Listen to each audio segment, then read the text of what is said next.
At a conference just the other day and they did a little exercise, and I'm going to ask you all to do it now as well. So bear with me. I'd like you all to please stand up. Right. Have a little wiggle, have a little wiggle. And if you're willing and able, I would love you to turn to the person next to you and put your finger out like this and touch fingers. I love it. Now, if you don't know the person next to you, introduce yourself. If you do know the person next to you, tell them one interesting fact about yourself you don't think that they know.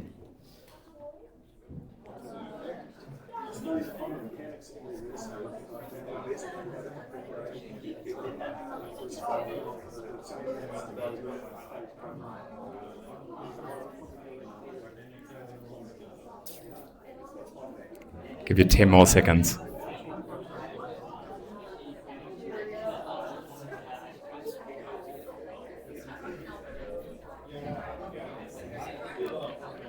I love it. And this is every conference organizer's worst nightmare, is you let people talk and then they don't stop. I'm not going to do the cringy thing of ask everyone to tell their story, but we are going to come back to the room now. In 3, 2, 1. I love it.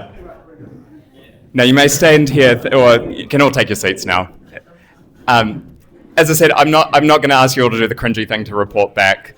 But why I love that exercise is that it illustrates one thing about events, which I love, and is something that AI will never replace, is putting people together in a room to have a conversation. So my name is Daz. I am an event producer, is the thrust of my career, but it's a bit broader than that in the sense that what I do now, I work for 1NZ, and I produce events or engagement, anything really that is about creating connection between the business and our enterprise customers. That's come off the back of a career across a full range of events, as well as media. I was a journalist for a while, worked in TV news, and spent a lot of time in membership organisations, which are, in funny ways, a lot like corporates in the sense that you are trying to build connection with a key audience, a key group of stakeholders. So I work in the enterprise space, so B2B. But I have a bit of a mantra, which is business is personal. Because ultimately, and particularly in the AI age, trust is something that is between people. We can adopt all the tools we like, we can speed up our businesses, we can adopt all these tools, but ultimately, to do business, you have to connect with a person. So what I'm talking about tonight is how I use AI to prepare for what I call knowledge sharing events. You can sort of take anything into here. This could be conferences, it could be a webinar, it could be a networking event. So anything where you've got someone who's standing up to give a talk or prepare a message. And in this instance, unlike this current instance, is where I'm producing for someone else as opposed to myself. Slightly different process, caveat there. The example that I'd like to use is about preparing content. So when I worked in news, I was a producer reporter for AM. I was there for about 3 years, and we would produce 3 hours of live content every single day. In order to do that, you have to have a pretty robust system in place. We can go into the background as to why the media industry is dying and why the business model is broken, but a key part of it is extremely labor intensive. Because to produce that amount of television, you have about 30 people working full time. And that includes a producing team of about 12. So in any given show, you have 14 segments. My role was to produce up to 5 of those every day. And the process for doing that was time consuming. I would work an 8-hour shift in which I would generally liaise with my colleagues around the stories we wanted to cover. I would spend a lot of time on the phone, calling people. I'd spend a lot of time doing desk research. But the majority of my time, a good half of my shift every single day, was typing notes and putting together briefing documents and creating content. And so I say, I learned content creation the hard way because you have the shortest deadlines you're ever going to experience. In my last year or so of working in news, I was doing a role they call the chase producer. And the chase producer is the person who, when the show is live, if there is breaking news, if there is anything that happens during the show, if the presenter changes their mind on something they want to talk about, I would have to get the script rewritten, the graphics reproduced. I would have to get it written into the broadcast system so it appeared on their teleprompters. Anything that needed to happen for that content to go live, I had to create. And when you're in a breaking news situation, sometimes you have 30 seconds to do that. Thankfully, my job's not that stressful anymore. So I'm going to talk around a recent example, which was at Field Days just a couple months ago for 1NZ, where we produced a thought leadership panel. It was our chief customer officer with 3 senior execs from 3 of our key customers in the agri sector, Halter, who's a bit of a darling of the tech world at the moment, Fonterra and BNZ. So we had 4 brands, 4 executives on one stage with one person pulling it all together. This was a bit of a tricky one because in a public forum, in this instance, we have customers, obviously, of 4 brands. You have media present who may take what you say and decide to report it or not. And you have a lot of reputation on the line. So getting a content like this isn't just as simple as getting 4 people and throwing them on the stage. You have several people who want thorough briefings. You want really clear idea of what that conversation is going to be. And you want to be able to give those people confidence while they're on stage to speak. So that's a whole lot of context. Let's get into the stuff you actually came to hear. So AI has basically helped me supercharge the exact same process that I was doing in the newsroom, but it just means that I get to focus on the human stuff that matters, the conversations, what the topic is, what we want to get out of it, and not on the admin. So I use AI in sort of 4 ways and one sort of caveat at the start. So the project setup, it helps me prepare the topic, prepare the talent to go on stage, prepare the comms that go out around the event, so think of invites, website copy, things like that, and then amplifying the content afterwards. So in setting up the process, AI loves a process. So the good thing about what I learned in the newsroom was everything to get content out that fast was highly templated. We had notes templates, we had a process for everything. Everyone always knew what was going. There was standard operating model procedures and standard ways things were done. And that went down to how you wrote a subject line in an email so that people knew if it was important to read or not. AI is the same. AI loves a process. So the key thing is, with this, is once you've got a set of documents, you've got a template, you've got a written process, give it to the AI. So for each project that I run, I'll set up a project. In my personal life, at home I use Claude. At work, we have Enterprise ChatGPT. Both of them offer a project setting where you can throw all the knowledge, throw all the work, put all the relevant context into one place. And so basically feed that everything you can that is relevant. Caveat on that is relevant, because if you give it too much, then obviously it starts making connections that you don't need it to make.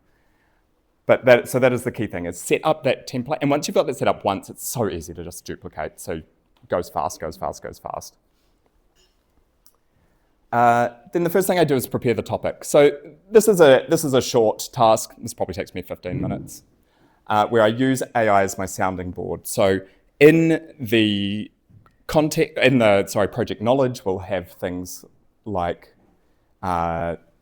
kind of strategy documents around what we're trying to achieve, things like that. And then into the prompt, I'll start to feed things like, for Field Days, the prompt would be, I'm organising a panel with 4 senior executives from these companies, and we want to demonstrate thought leadership in this area. Can you brainstorm for me some, sort of topics that this panel could discuss that would be relevant to X audience? Like your prompt starts getting a bit long, and you just give it all the context you can. Link it to the company websites of the different brands, link it to your other documents, and see what that comes up with, and just riff off it for a little while.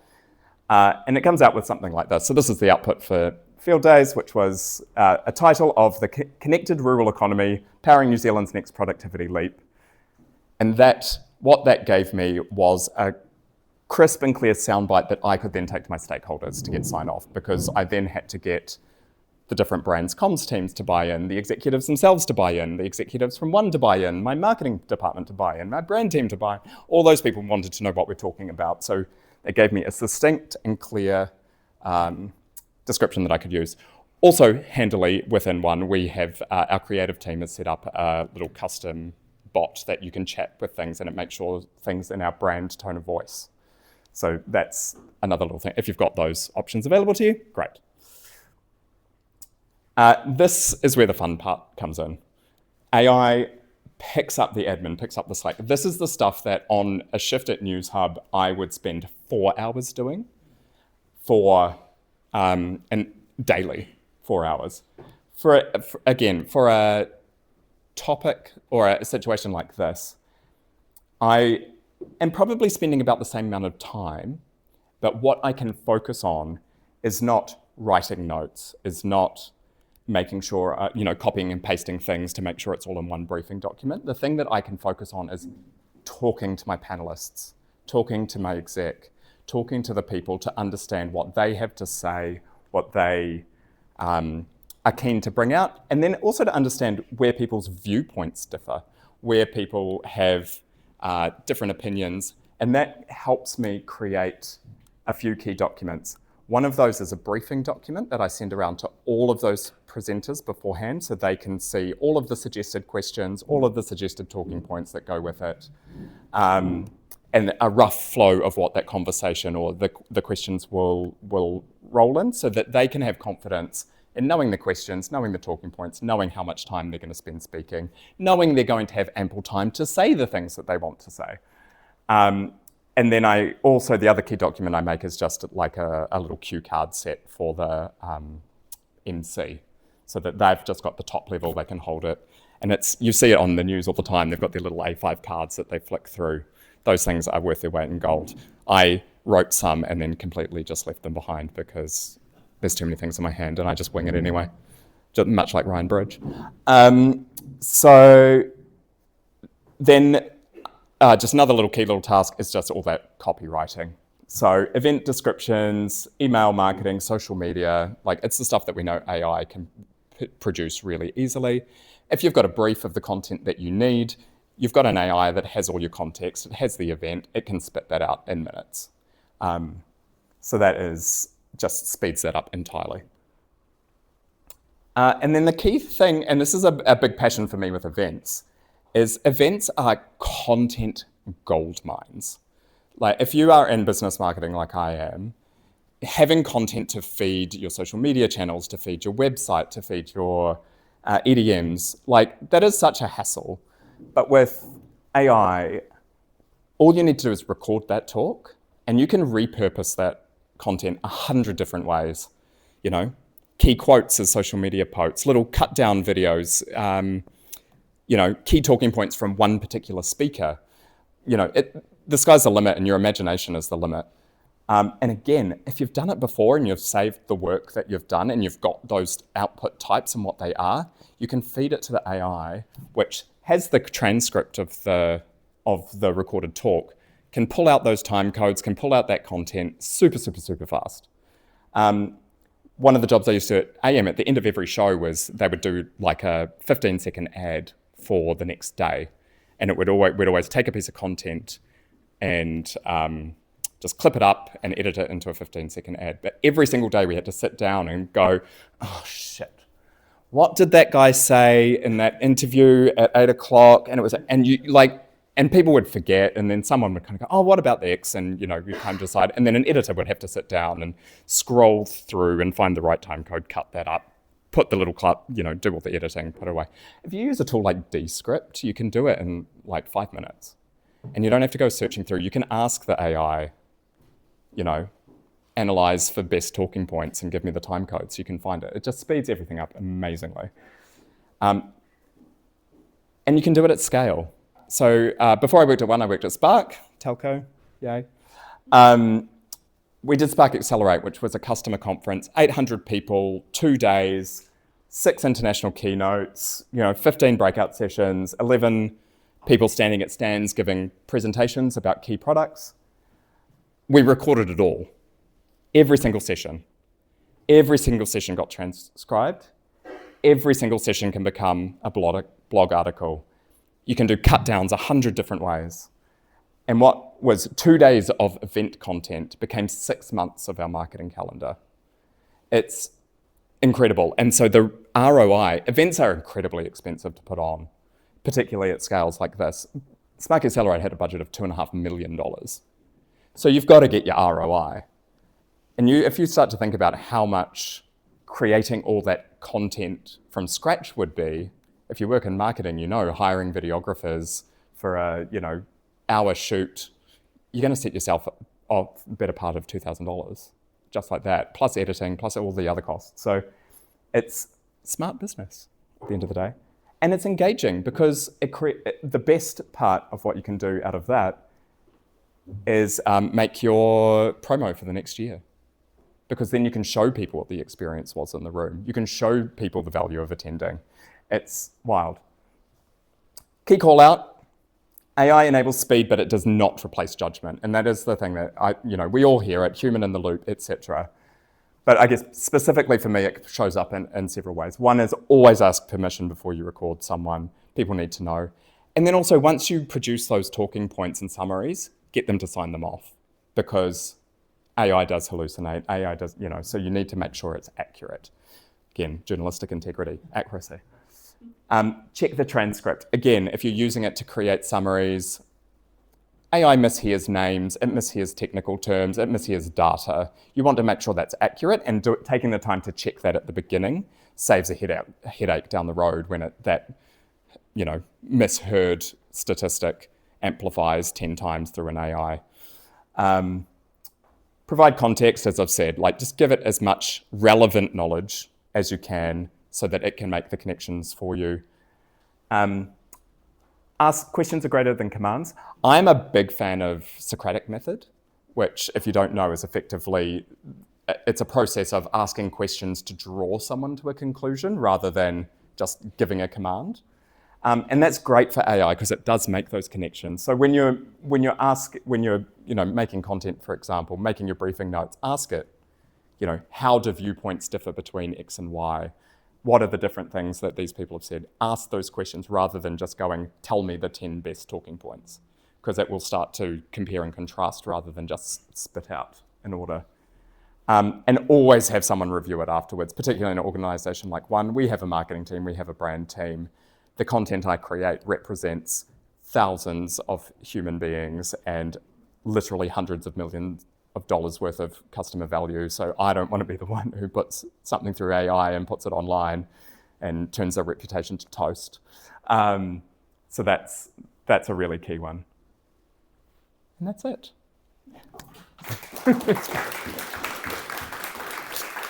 I will now take questions. Or have I stunned you all to silence? I will give a shout out, I must say. Oh, we've got a question? Good. It was more how have you started utilising the AI component in the attendee event organiser sort of communication? Because that is where you get a lot of time saved. That is a massive rabbit hole, but one that I love.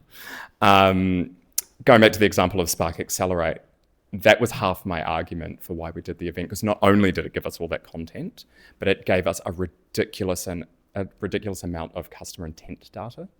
So the argument being, if you've got 800 people and there's 15 breakout sessions, but they're scheduled across 3 blocks. Basically, one person can only attend 3 breakout sessions out of 15. The 3 that they choose give you a pretty strong indication of what they're interested in.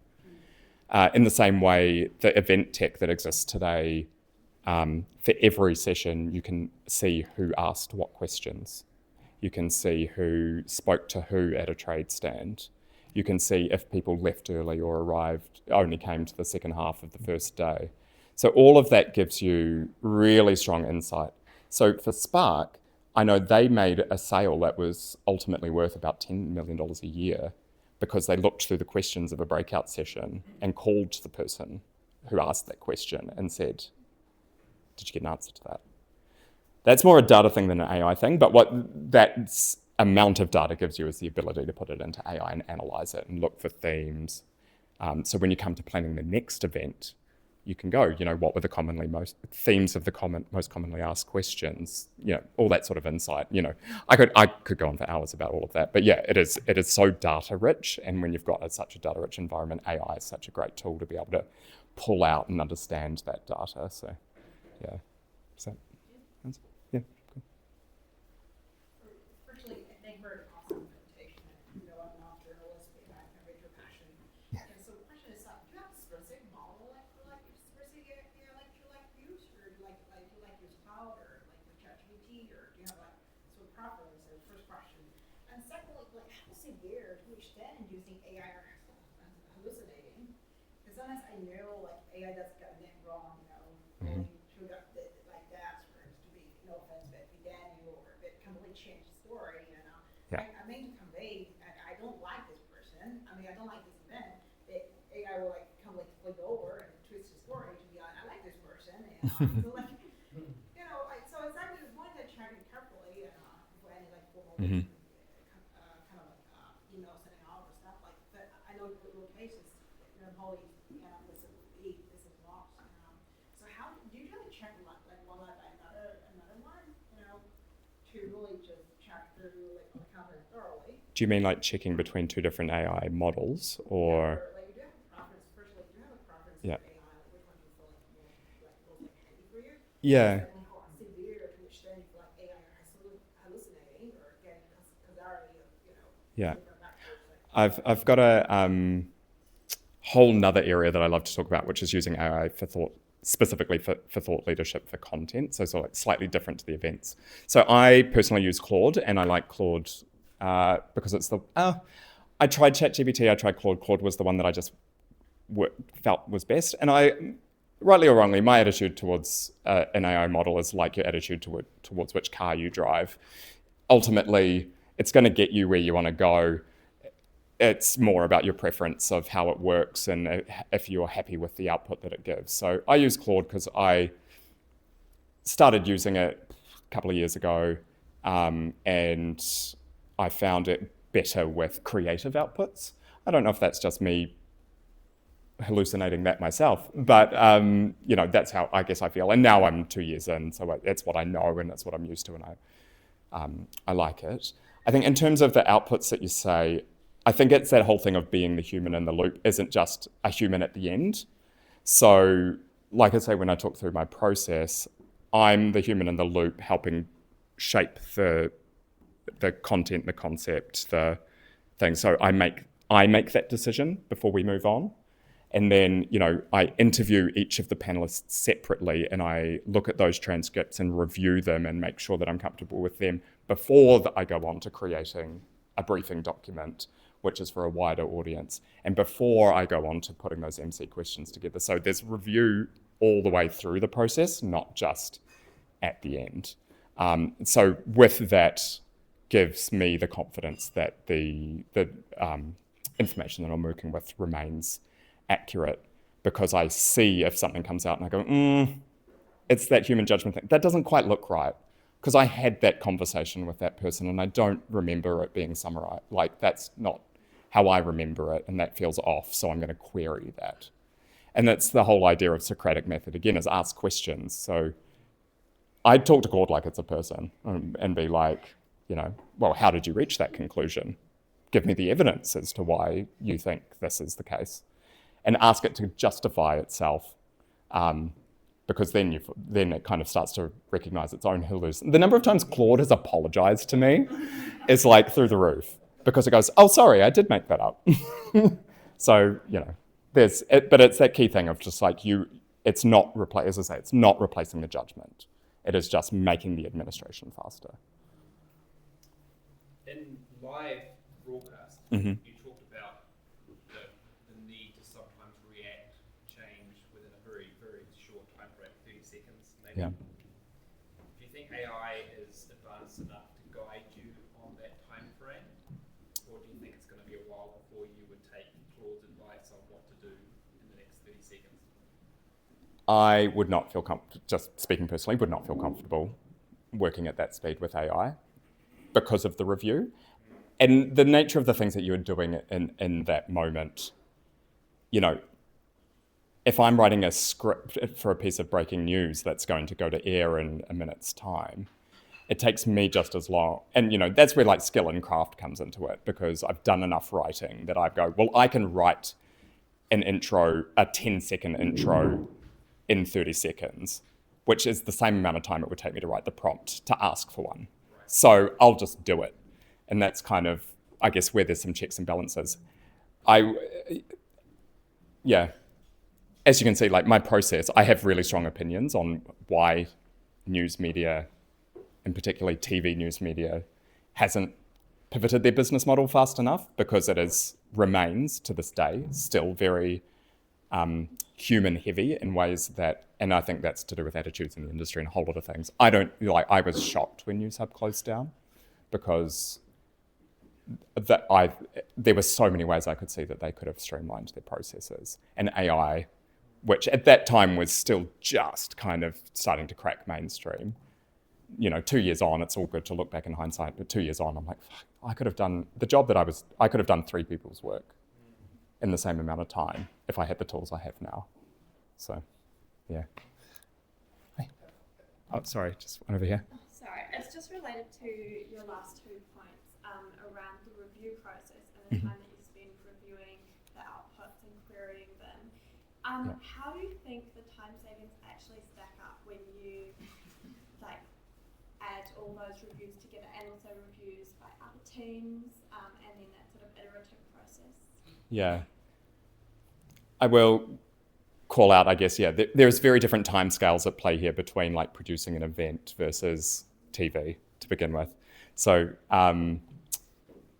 because I haven't worked with this workflow in that really highly time-sensitive environment, I guess I've just flagged that that's an area of knowledge that I can't speak to it clearly. But I think the key point for me is it's not so much about necessarily saving a lot of time for me personally as the producer.